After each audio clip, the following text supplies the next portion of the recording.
The sun beat down mercilessly. The cracked earth shimmered. This was Slab City, a desolate stretch of Californian desert. Forgotten by time, it was a haven for misfits and wanderers, but beneath the surface a darkness lingered. An ancient evil slept, hidden beneath layers of sand and secrets. Slab City wasn't always this way. It had a past, a history stained with blood and fear. Once it was a bustling military base known as Camp Dunlap. World War II raged, and the government sought any advantage. In the crucible of conflict, they embarked on a project so horrific, so morally bankrupt, that its memory was buried deep. They called it Operation Red Fang. The war was a breeding ground for desperation. The lines between right and wrong blurred. In this moral twilight, Operation Red Fang was born. Its goal, to weaponize the supernatural. The rumors whispered of ancient texts, of forbidden rituals, of blood sacrifices. The government sought to create the ultimate soldier, a vampire. They brought in scientists and occultists, men and women willing to cross any line.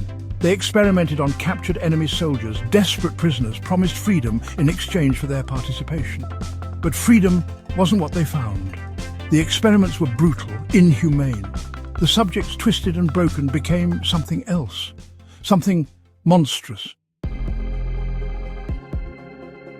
The transformation was slow, agonizing.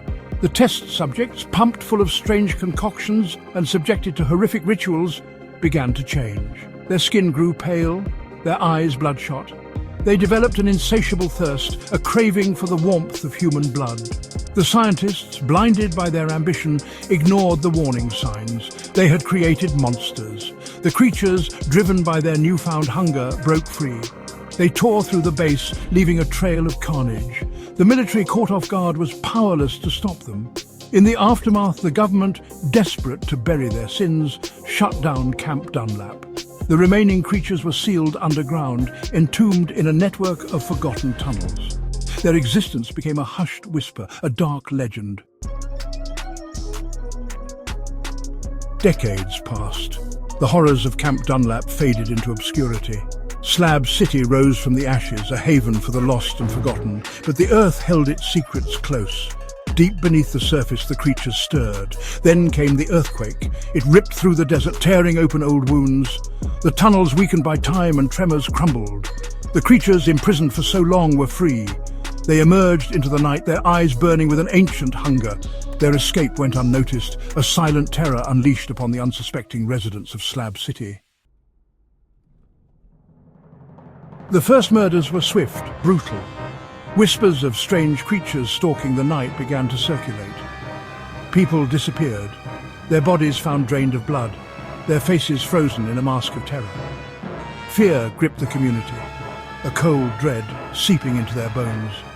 The residents, hardened by the harsh realities of life in Slab City, knew something was wrong. This wasn't the usual violence of their lawless land. This was something different, something predatory, something evil. Rust Callahan wasn't a hero. He was an ex-Marine, haunted by the ghosts of war, seeking solace in the isolation of Slab City. But he was also a survivor. When the creatures came for him, he was ready. He had faced the horrors of war, but nothing could prepare him for this. He fought back with fire and fury, driving them back into the shadows. He discovered the truth of Camp Dunlap, of the government's sins, of the creatures they had unleashed. He knew he couldn't destroy them, not yet. But he could contain them. He could buy the residents of Slab City time. Callahan, with the help of the few brave souls who believed his story, managed to seal the breaches in the tunnels. He used his knowledge of explosives, a leftover skill from his military days, to collapse the entrances. It was a temporary solution, a band-aid on a gaping wound. He knew it wouldn't hold them forever. The creatures were trapped for now, but the fear remained, a constant shadow hanging over Slab City. The residents knew that the creatures lurked beneath their feet, waiting for their chance to rise again. The peace was fragile, a temporary reprieve from the horror that awaited them. Life in Slab City went on, but it was forever changed. The laughter was a little less joyful, the smiles a little strained. The creatures were a constant presence in their thoughts, a lurking dread that never truly left them. They whispered tales of the creatures, stories passed down from generation to generation. They were a warning, a reminder of the darkness that slept beneath their feet. Every tremor, every strange sound in the night sent shivers down their spines. The creatures had become a part of their lives, a terrifying reminder of the secrets buried beneath the sands of Slab City. Slab City stood as a testament to human resilience, a community clinging to life in a land haunted by shadows. The creatures might be contained, but they were not forgotten. They lurked beneath the surface, a constant threat, a reminder that the past could always return. The desert wind whispered their names, carrying their hunger on the breeze. Slab City, once a haven for the lost and forgotten, had become a prison of their own making, a city of shadows, forever haunted by the creatures that slept beneath.